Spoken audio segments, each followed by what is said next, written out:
ಎಲ್ಲರಿಗೂ ನಮಸ್ಕಾರ. ಕನ್ನಡ ಕಥೆಗಾರ್ತಿ ಯೂಟ್ಯೂಬ್ ಚಾನಲ್ಗೆ ಸ್ವಾಗತ. ಇವತ್ತಿನ ಕತೆ ಏನಪ್ಪ ಅಂತಂದರೆ ಗಣೇಶನ ಜನ್ಮದ ಕತೆ. ಹಿಂದೂ ಧರ್ಮದ ದೇವತೆಗಳಲ್ಲಿ ಪ್ರಮುಖ ದೇವರಾದ ಗಣೇಶ ಹೇಗೆ ಹುಟ್ಟಿದ, ಏನಾಯಿತು ಅನ್ನೋದ್ರ ಬಗ್ಗೆ ನಾವಿವತ್ತು ತಿಳ್ಕೊಳ್ಳೋಣ.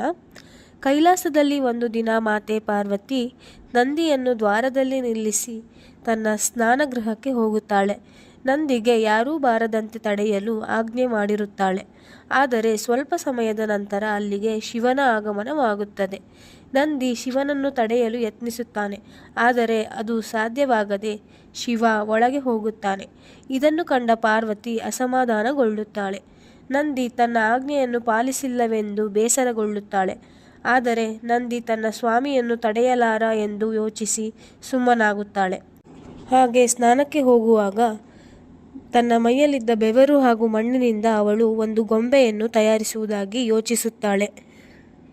ಆ ಗೊಂಬೆಯನ್ನು ಮಾಡಿದಾಗ ಆಕೆಗೆ ಅನಿಸುತ್ತದೆ, ಎಷ್ಟು ಮುದ್ದಾಗಿದೆ ಈ ಗೊಂಬೆ ಎಂದು.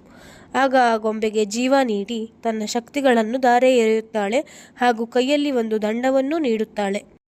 ದಂಡವನ್ನು ನೀಡಿದ ನಂತರ ಮಗುವಿಗೆ ಆಜ್ಞೆ ಮಾಡುತ್ತಾಳೆ, ತಾನು ಸ್ನಾನ ಮುಗಿಸಿ ಬರುವವರೆಗೂ ಯಾರೇ ಬಂದರೂ ಅವರನ್ನು ಒಳಗೆ ಕಳುಹಿಸಬೇಡವೆಂದು. ಆಗ ಆ ಮಗು ಖುಷಿಯಿಂದ ಅವರ ಆಜ್ಞೆಯನ್ನು ಪಾಲಿಸುವುದಾಗಿ ಹೇಳುತ್ತದೆ. ಹಾಗೆಯೇ ಮಾತೆಯ ಆಜ್ಞೆಯಂತೆ ಆ ಪುಟ್ಟ ಬಾಲಕ ದ್ವಾರದಲ್ಲಿ ದಂಡ ಹಿಡಿದು ನಿಂತಿರುತ್ತಾನೆ.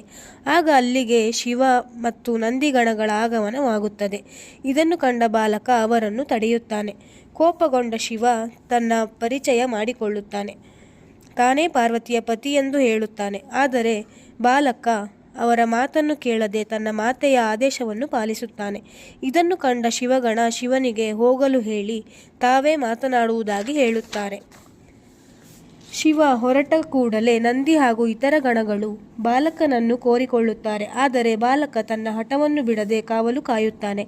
ಆಗ ಕೋಪಗೊಂಡ ಗಣಗಳು ಯುದ್ಧಕ್ಕೆ ಹೋಗುತ್ತಾರೆ. ಆದರೆ ಬಾಲಕನನ್ನು ಸೋಲಿಸಲು ಸಾಧ್ಯವಾಗದೆ ಸೋತು ತನ್ನ ಸ್ವಾಮಿ ಶಿವನ ಹತ್ತಿರ ಹೋಗುತ್ತಾರೆ. ಇದನ್ನೆಲ್ಲ ಕಂಡ ಶಿವ ಕೋಪಗೊಂಡು ತಾಂಡವವಾಡುತ್ತಾನೆ. ಶಿವನ ತಾಂಡವದಿಂದ ಪೃಥ್ವಿಯಲ್ಲಾದ ಬದಲಾವಣೆಯನ್ನು ಕಂಡು ಬ್ರಹ್ಮ ಮತ್ತು ವಿಷ್ಣುವಿನ ಆಗಮನವಾಗುತ್ತದೆ. ಬ್ರಹ್ಮದೇವರು ಬಾಲಕನನ್ನು ಕೇಳಿಕೊಳ್ಳುತ್ತಾರೆ ಮತ್ತು ಶಿವನ ಕೋಪದ ಬಗ್ಗೆ ಹೇಳುತ್ತಾರೆ. ಆದರೆ ಬಾಲಕ ಮಾತ್ರ ತನ್ನ ಮಾತೆಯ ಆಜ್ಞೆಯನ್ನು ಪಾಲಿಸುವುದಾಗಿ ಹೇಳುತ್ತಾನೆ. ಸ್ವಲ್ಪ ಸಮಯದ ನಂತರ ಅಲ್ಲಿಗೆ ಶಿವನ ಆಗಮನವಾಗುತ್ತದೆ. ಕೋಪದಲ್ಲಿದ್ದ ಶಿವ ತನ್ನ ತ್ರಿಶೂಲದಿಂದ ಬಾಲಕನ ತಲೆಯನ್ನು ಕತ್ತರಿಸಿ ವಧೆ ಮಾಡುತ್ತಾನೆ. ಬಾಲಕನ ಚೀರಾಟದ ಧ್ವನಿ ಕೇಳಿ ಮಾತೆ ಪಾರ್ವತಿ ಓಡಿ ಬರುತ್ತಾಳೆ. ಆದರೆ ಅಲ್ಲಿಗೆ ಬರುವಷ್ಟರಲ್ಲಿ ಆಗಿದ್ದ ಕೃತ್ಯವನ್ನು ಕಂಡು ಕಣ್ಣೀರಿಡುತ್ತಾಳೆ ಮತ್ತು ತನ್ನ ಮಗ ತನಗೆ ಬೇಕೆಂದು ಕೇಳಿಕೊಳ್ಳುತ್ತಾಳೆ. ಆಗ ಶಿವ ಅದು ಸಾಧ್ಯವಾಗುವುದಿಲ್ಲವೆಂದಾಗ ತನ್ನ ರೌದ್ರ ರೂಪವನ್ನು ತಾಳುತ್ತಾಳೆ. ಇದರಿಂದ ಬ್ರಹ್ಮಾಂಡಕ್ಕೆ ಹಾನಿಯಾಗಬಹುದೆಂದು ದೇವತೆಗಳು ಯೋಚಿಸಿ ಆ ಮಗುವಿಗೆ ಜೀವ ನೀಡುವುದಾಗಿ ಹೇಳುತ್ತಾರೆ. ಹಾಗೆ ಶಿವ ಏನು ಮಾಡುವುದೆಂದು ಯೋಚಿಸಿ ತನ್ನ ಗಣಗಳಿಗೆ ಉತ್ತರ ದಿಕ್ಕಿಗೆ ತಲೆ ಹಾಕಿ ಮಲಗಿರುವ ಮೊದಲ ಜೀವಿಯ ತಲೆಯನ್ನು ತರಲು ಆಜ್ಞೆ ನೀಡುತ್ತಾರೆ. ಅದೇ ರೀತಿ ಶಿವಗಣ ಭೂಲೋಕಕ್ಕೆ ಬಂದು ಜೀವಿಯನ್ನು ಹುಡುಕುವಾಗ ಉತ್ತರ ದಿಕ್ಕಿಗೆ ತಲೆ ಹಾಕಿರುವ ಆನೆಯೊಂದು ಕಾಣುತ್ತದೆ. ಅದರ ತಲೆಯನ್ನು ತೆಗೆದುಕೊಂಡು ಕೈಲಾಸಕ್ಕೆ ಬರುತ್ತಾರೆ. ಹಾಗೆ ನಂತರ ಶಿವ ಆ ತಲೆಯನ್ನು ಬಾಲಕನಿಗೆ ಜೋಡಿಸುತ್ತಾನೆ. ಗಣೇಶನೆಂದು ನಾಮಕರಣವನ್ನೂ ಮಾಡುತ್ತಾರೆ. ಹೀಗೆ ಮರುಜೀವ ಪಡೆದ ಮಗುವಿಗೆ ಎಲ್ಲ ದೇವತೆಗಳ ಆಶೀರ್ವಾದ ಸಿಗುತ್ತದೆ. ನಮ್ಮ ಗಣೇಶನ ಜನ್ಮ ಹೀಗಾಗಿರುತ್ತದೆ. ಎಲ್ಲರಿಗಿಂತ ಮೊದಲು ಪೂಜೆಯನ್ನು ಮಾಡುವುದಾಗಿ ಆಶೀರ್ವಾದವೂ ನೀಡುತ್ತಾರೆ. ಹೀಗೆ ನಮ್ಮ ಗಣೇಶ ಮೊದಲು ಪೂಜೆಗೆ ಆದ್ಯನಾಗುತ್ತಾನೆ. ಇದಾಗಿತ್ತು ನಮ್ಮ ಗಣೇಶನ ಜನ್ಮದ ಕತೆ. ಹೀಗೆ ಹೆಚ್ಚಿನ ಕತೆಗಳಿಗಾಗಿ ಕನ್ನಡ ಕಥೆಗಾರ್ತಿ ಯೂಟ್ಯೂಬ್ ಚಾನಲನ್ನು ಸಬ್ಸ್ಕ್ರೈಬ್ ಆಗಿ. ಹರ ಹರ ಮಹಾದೇವ.